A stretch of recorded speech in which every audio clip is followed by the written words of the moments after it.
ఓం మహాగణాధిపతయే నమః. ఓం గురుభ్యో నమః. ఓం శ్రీమాత్రే నమః.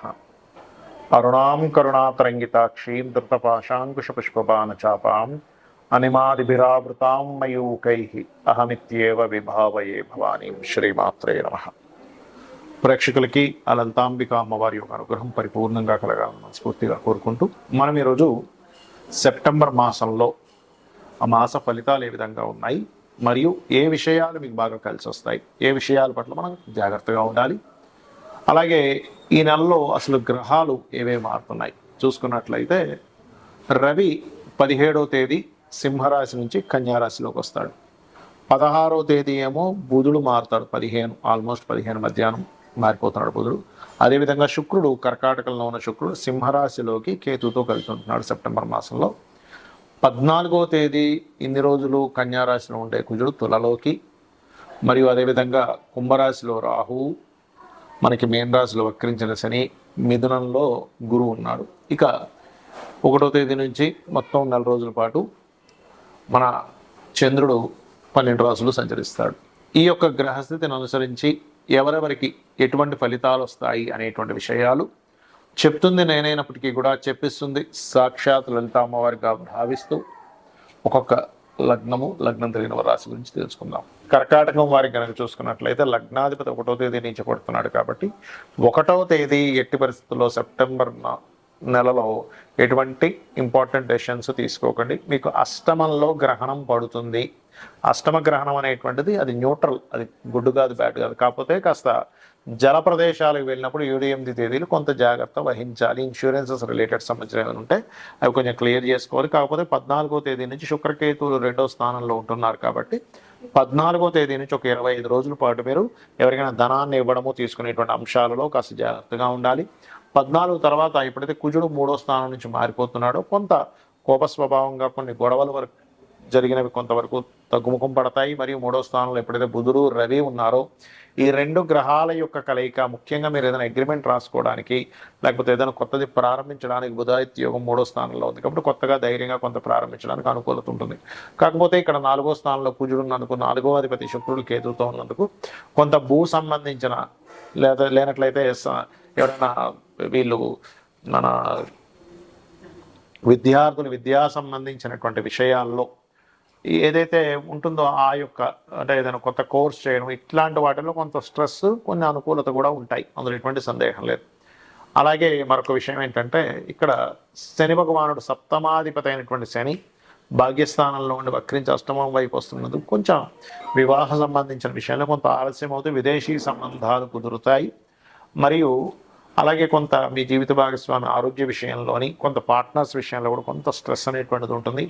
ఇక ఉద్యోగ సంబంధించినటువంటి విషయాలు కనుక చూసుకున్నట్లయితే విదేశీ సంబంధాలు, విదేశీ ఉద్యోగ యోగాలే అధికంగా చూపిస్తున్నాయి. ఇక మీరు నిత్యము చేయవలసినటువంటి దేవతారాధన 2వ స్థానంలో శుక్రకేతువులు ఉన్నందుకు గణపతిని ఎక్కువగా ఆరాధిస్తూ సుబ్రహ్మణ్యేశ్వర స్వామిని, గణపతిని ఓం స్కందాయ నమః అనే నామస్మరణ, ఓం సంపత్కరీ సమారూఢ సింధుర వ్రజసేవితాయ నమః చేయండి. అన్ని విధాలు బాగుంటుంది. చాలామంది నన్ను అడుగుతున్నటువంటి క్వశ్చన్ ఏంటి అంటే, మేము ఎన్నో పూజలు చేస్తున్నాము, ఎన్నో పరిహారాలు చేస్తున్నాము, కానీ మాకు రావాల్సినంత ఫలితం రావట్లేదు అని బాధపడుతూ నాకు చాలామంది మెసేజ్ చేస్తున్నారు. దానికి ఒక క్లారిటీ ఇస్తాను ఈరోజు నేను మీకు. జాతచక్రంలో కొన్ని గ్రహాల యొక్క సంబంధాలు మనం పూర్వజన్మలో చేసినటువంటి కర్మ ఎలా అనుభవిస్తాము, అది మంచి కర్మ కావచ్చు, బ్యాడ్ కర్మ కావచ్చు, అవి స్పష్టంగా చూపిస్తాయి. దానికి పరిహారం కూడా చేసుకుంటూ ఉంటే దాని యొక్క ప్రభావం 100% తగ్గుతుంది. అయితే ఈ పరిహారం అనగానే వెంటనే మనం ఏదో 1000 లక్షలు ఖర్చు పెడితేనే పరిహారం అనుకుంటే అది మూఢత్వం అవుతుంది. భక్తి, శ్రద్ధ, భావన మీరు భగవంతుడి మీద పూర్తిగా ఉంచి కనుక మీరు చేసినట్లయితే, అంటే ఉదాహరణకి లగ్నం పాడైంది, జీవుడు ఎదగలేకపోతున్నాడు, అప్పుడు ఆ జీవుడు లగ్నాధిపతి ఎక్కడున్నాడు ఏమిటనే దాని మీద ఏ గ్రహాల చేత పాపగ్రహాల చేత పీడింపబడుతుందో చూసుకొని ఆ గ్రహాలకు సంబంధించిన దానం ఇచ్చుకుంటూ ఆ లగ్నాధిపతి ఎవరో ఆ దేవతా స్వరూపాన్ని భక్తి శ్రద్ధలతో మీరు కనుక నిమగ్నమై, ఇక్కడ ఏమవుతుందంటే పూజ చేసేటప్పుడు ఏదో యాంత్రికంగా చేస్తున్నాం కానీ కంప్లీట్గా నా యొక్క తల్లి అనే భావనతో చేయట్లేదు. నా బిడ్డ అనే భావంతో ఎలా అయితే తల్లి చూడండి, నా పిల్లవాడు, నా కూతురు, నా తల్లి, నా కొడుకు అనే ఒక అటాచ్మెంట్ ఉంటుంది, రిలేషన్. ఆ రిలేషన్ ఫస్ట్ ఉండట్లేదు. అది ఎప్పుడైతే మనకు వస్తుందో ఆటోమేటిక్గా అక్కడ జరుగుతుందండి పని. అది లేకపోవడం వల్ల, కనెక్టివిటీ లేకపోవడం వల్ల మనం ఎన్ని పూజలు చేస్తున్నా సరే దాని ఫలితాలు అంతంత మాత్రంగానే వస్తున్నాయి. కాబట్టి మొట్టమొదటిగా మీరు చేయవలసింది ఏమిటంటే ఒక భగవంతుడిని ఒక ఏటీఎం మిషన్ లాగో ఏటీఎం కార్డ్ లాగో చూడడం మానేసి ఒక సాధనా మార్గంలో ఉండాలి. నేను ఒక సాధన చేస్తున్నాను, రోజు అనుష్ఠానం చేయడం, రోజు నిత్య దేవతారాధన, ఒక మనిషిలాగా, ఒక మదర్ లాగా. చాలామంది ఏం చేస్తారంటే ఇక్కడ రెండు విషయాలు జరుగుతుంటాయి వాళ్ళ జీవితాల్లో. ఒకటి, వాళ్ళకి కష్టాలు వచ్చినప్పుడు తీరుతూ ఉన్నాయనుకోండి, ఏదైనా దేవత దగ్గరికి వెళ్ళినప్పుడు ఇంకా అలా పట్టుకొని వెళ్ళిపోతూ ఉంటారు. కానీ కష్టాలు వచ్చినప్పుడు వదలము. ఇంకొంతమంది 4 డబ్బులు రాగానే దేవుని మర్చిపోతారు. మన సొంత తల్లిని ఇంకో 4 డబ్బులు వస్తే ఇంకా అమ్మని ఇంకా కారులో తిప్పుతాను, ఇంట్లో మంచి బెడ్రూమ్ కట్టిస్తాను, మా అమ్మకి పెద్ద పూజ గది కట్టిస్తాను అనుకుంటాం. అలా ఏంటంటే ఫస్ట్ వి ఫీల్ మదర్, తల్లి, నా కొడుకు అనే ఫీల్తో మీరు భగవంతుని పూజించండి.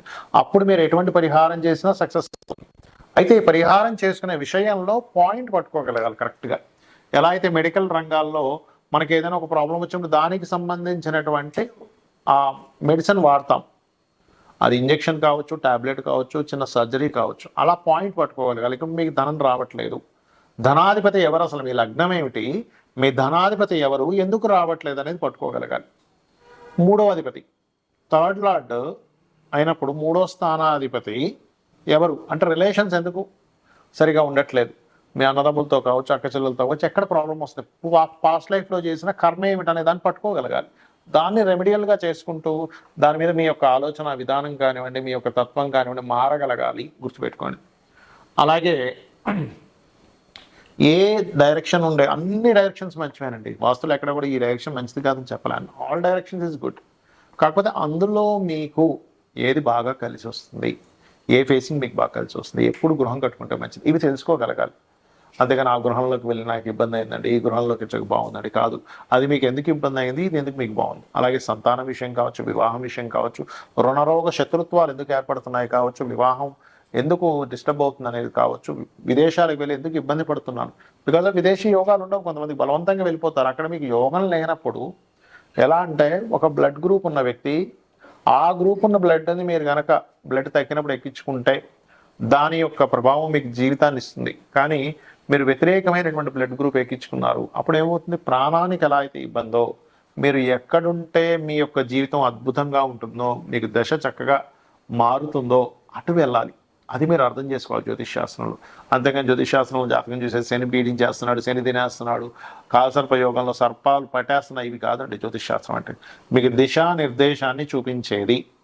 అందులో ఈ గోచార ఫలితాలు ఏమిటి అంటే, ఇప్పుడు కాలం ఇలా ఉంది, గ్రహస్థితులు ఇలా ఉన్నాయి, కాబట్టి నేను ఎలాగా ఉండాలి నా లైఫ్లో అనే విషయాన్ని తెలిపేది గోచారం. కాబట్టి భక్తి, శ్రద్ధ, భావనతో అమ్మవారిని పట్టుకోండి. ప్రతి దాంట్లోనే అమ్మవారు ఉందనేటువంటి ఫీల్తో మీ యొక్క జీవితాన్ని గడపండి, ఒక సాధనలా గడపండి. మీకు అప్పుడు ఒక మొట్టమొదటిగా ఏంటంటే మీకు ఒక క్లారిటీతో బ్రతుకుతారు. క్లారిటీతో పూజ చేయండి, క్లారిటీతో ఉండండి, క్లారిటీతో మీ యొక్క జీవితాన్ని సాగించండి. అమ్మవారి అనుగ్రహం మీకు పరిపూర్ణంగా ఉంటుంది. శ్రీమాత్రే నమః.